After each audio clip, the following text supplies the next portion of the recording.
Welcome to Data Analysis YouTube channel. This YouTube channel is dedicated to simplifying everything around data analysis. We want to start with the use of Microsoft Excel because of how important and how compatible Microsoft Excel files is with other data analysis softwares and also accounting softwares. If you know nothing, or you're a very basic beginner on the use of Microsoft Excel and you want to know more about Microsoft Excel, welcome, because you are in the right channel. So let us get started. In Microsoft Excel spreadsheets, which I have opened up here, the columns are named with the alphabets and the rows are named with the numerical digits. The column and the row is what makes up the cell reference. So if you highlight any particular cell, just like I am doing right now, and you want to know the cell reference for this particular cell that is highlighted is the intersection of the column first and the row. And in this case, the column is column D and the row number is number 7. So the cell reference will be D7. To see the cell reference, you go to the name box. The name box, like I have highlighted, says D7. So you can take your cursor and highlight any particular cell on the sheet. And when you check the name box, it will give you what the cell reference is. Another important function is the formula bar. So the formula bar is where you can enter formulas when you want to do numeric computations. You can enter formulas in the formula bar, and also you can edit contents of a cell from the formula bar. Before we start putting data into the spreadsheet, another important thing to note is that columns and rows, when you open a typical worksheet, have pre-established width. In this case, we can see that column B is wider than other columns. And this is because before the start of the tutorial, I had adjusted column B. Now, this is how to adjust the width of a column and a row. You take your cursor to the boundary of that column or row that you want to adjust. And then when you get this icon, you drag out or drag in as the case may be. So here I drag out to expand column width to any size that I want, and then you can take it back to any size that you want. And this is the same process for adjusting the row width. So here I've opened up row number 3 and I've taken it back to the original position. So this is very important because as we go along in the course, we will see why this is useful. Let us get started. And we will start by typing days of the week. In cell A1, we will type days of the week. So we can see that days of the week not fitting properly into cell A1, and then we want to expand the column so that it will fit properly. And then we go Monday, Tuesday, Wednesday, Thursday, Friday, Saturday, and Sunday, in no particular order. So we are putting in this data so that we can start going through each of the functionalities in the Home tab. So we will start with this particular function called cut. The shortcut key, like you have seen, says Control X. So if you want to use your keyboard, you can just do Control X. So the cell that you want to cut the information from has to be highlighted. Take note of this, please. So we want to try to cut the days of the week and paste it somewhere else on the spreadsheet. So I have highlighted the cell, days of the week, and I click on cut.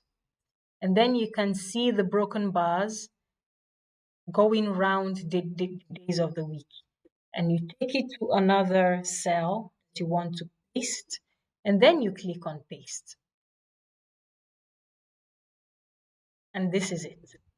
So you have cut it from the original cell A1, and now we have pasted in cell A12. You can paste in any other cell that you deem fit on the sheet. And then if you want to return days of the week back to the original position that it was, you can also cut this and paste it back, or you can click on the undo function. I am using a mouse, so this is why I'm talking about click. So you can click the undo function, and then you have what it was. If you want to remove the broken bars that is going around the days of the week, you press the escape key on your keyboard, and that is it. So this is how to use the cut icon. We go to the next, which is copy. The shortcut key for this is Control C. This is if you want to do a normal copy. So I click on the drop down and I see two options, copy and copy as picture. So let us go with the first one. I've highlighted the cell I want to copy the information from, which is days of the week. So I click on the drop down, I select copy, and I come to any other cell that I want to paste, and I click paste. And this is it. I have my information copied and pasted. The important difference between cut and copy function is that when you cut an information and paste in another location, you do not have a duplicate of that information in the original location. But when you copy an information and paste in another location, you have a duplicate of that information. You have the original and then you have a duplicate, which is the case in this situation. So we want to go back to the way things were. Just click on the undo button, and then you have what you used to have. When you click on the drop down for the copy function, we see that we had another option, which is copy as picture. So even though this information is put as text, we can copy this text and paste as a picture somewhere. So let us do this. I have highlighted days of the week, and then I click on the drop down and I click on copy as picture, and then you see this beautiful dialog box opening that says appearance as shown on the screen. The format is a picture. These are the functions that I want, and then I click OK.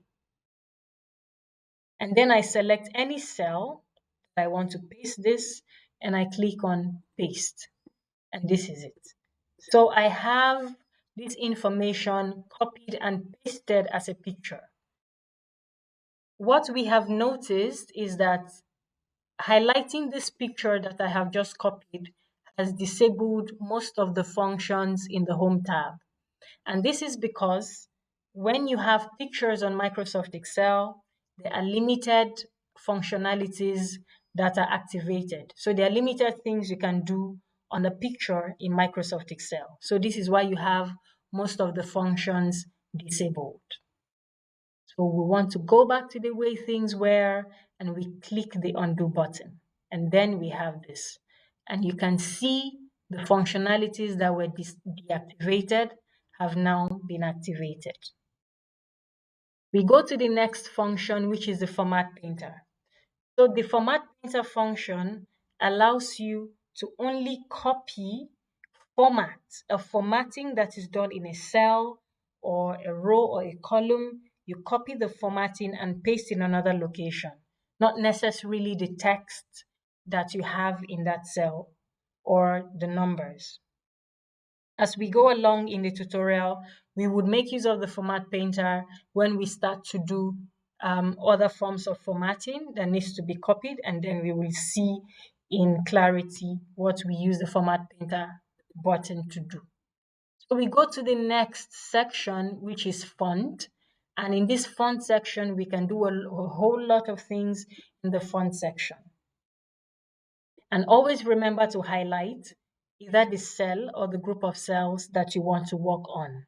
In this case, we will still stick to selecting the days of the week cell, and we want to change the font style. So you click on the drop down and you see a group of font styles coming up, and then you can make the selection as you deem fit. Anyone that suits your fancy exactly, you can make the selection. So let us try to select this one to see how it looks. This is how it looks, right? And then you can go back to select another one to just see how it looks. If we want to go back to what we had originally, of course, you click on the undo button, and then yes, we have what we had in the beginning. Another function to look at is the font size. So this function changes the size of the text in the selected cell. Very important. So you may have selected only one cell or a group of cells, an entire column, an entire row, or the entire spreadsheet, as the case may be. So I select only cell A1 and I want to change the font size. So you have a lot of options when you click on the drop down, and then as you go along, that's how your information changes with respect to the font size that is selected. So let us stick to font size number 12. And maybe we should increase the font size for the other cells as well. Good. And then we go to the next function, which is the big A.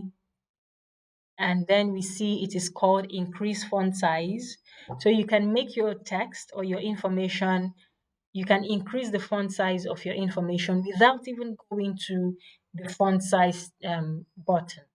And in this situation, you just click on increase font size. So it keeps increasing to the size that you may desire.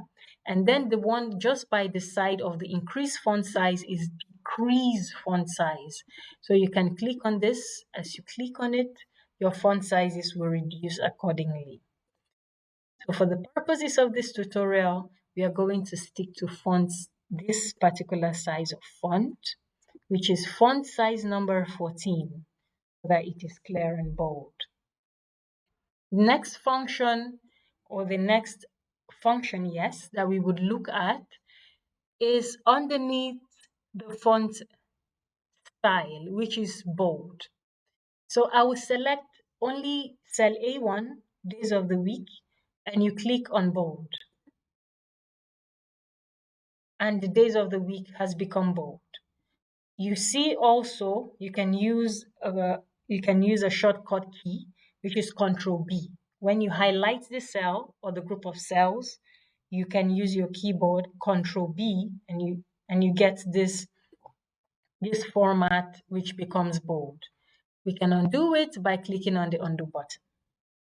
And then still selecting cell A1, or this time I choose to select the entire group of cells that has information in it. And the next icon is called italic. So I click on this and you see the changes. So all the text have been italicized. You can undo to go back to the way it was. The next function is underline. And just by the side of it, there is a drop down button, meaning that there are different types of underlines that you can choose.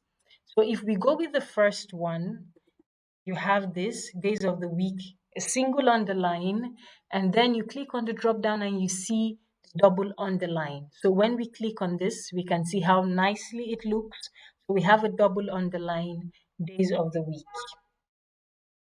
We can click the undo button to go back to the way things were.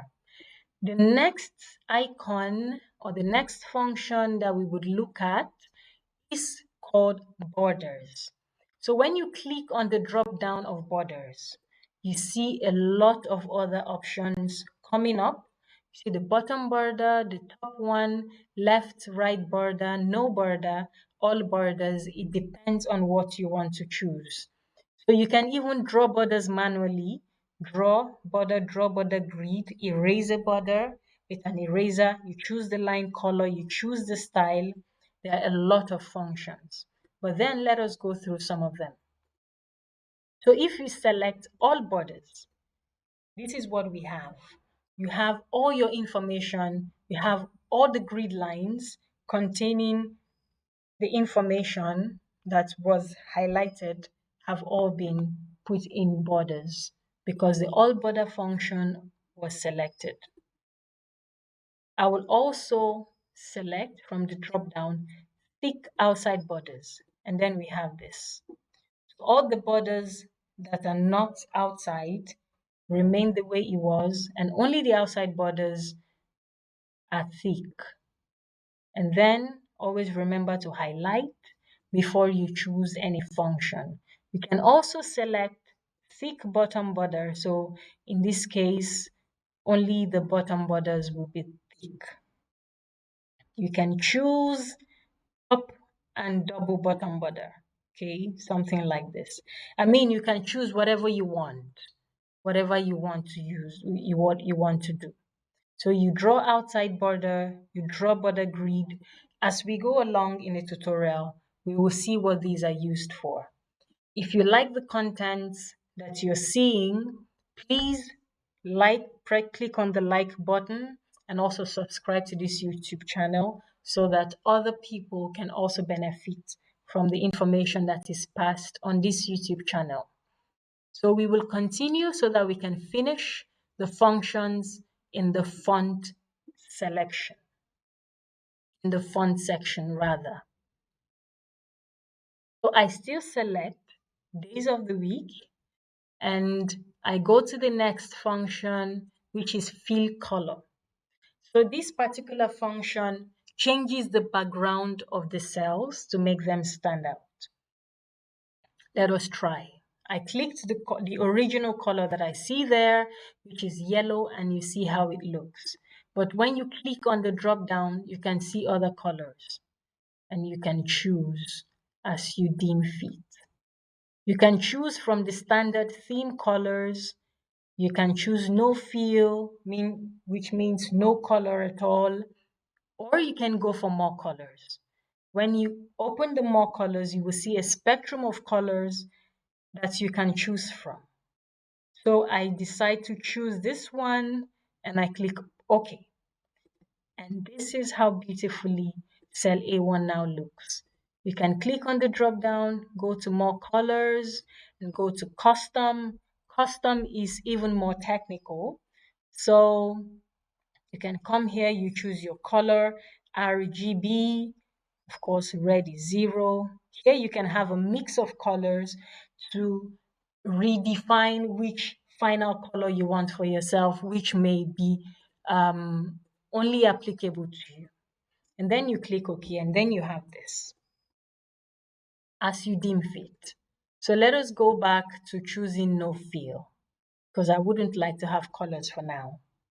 The next function just by the side of fill color is font color. In this case, you change only the color of the font and not the color of the background. So the default color as I've opened my sheet is red. So I just click on the default color and you see the red. You can click on the drop down and just like you saw in the background color, you have a lot of other colors that you can choose from as you deem fit. You have the standard colors and then you have more colors. Okay, just exactly the way it was in the background color. You can choose whichever color suits your fancy. So thank you so much for paying attention up to this point of the tutorial. Like I said before, please subscribe to this YouTube channel. Give us a thumbs up if you like our content and also like the video so that other people can see and benefit from the video. Thank you so much and see you another time.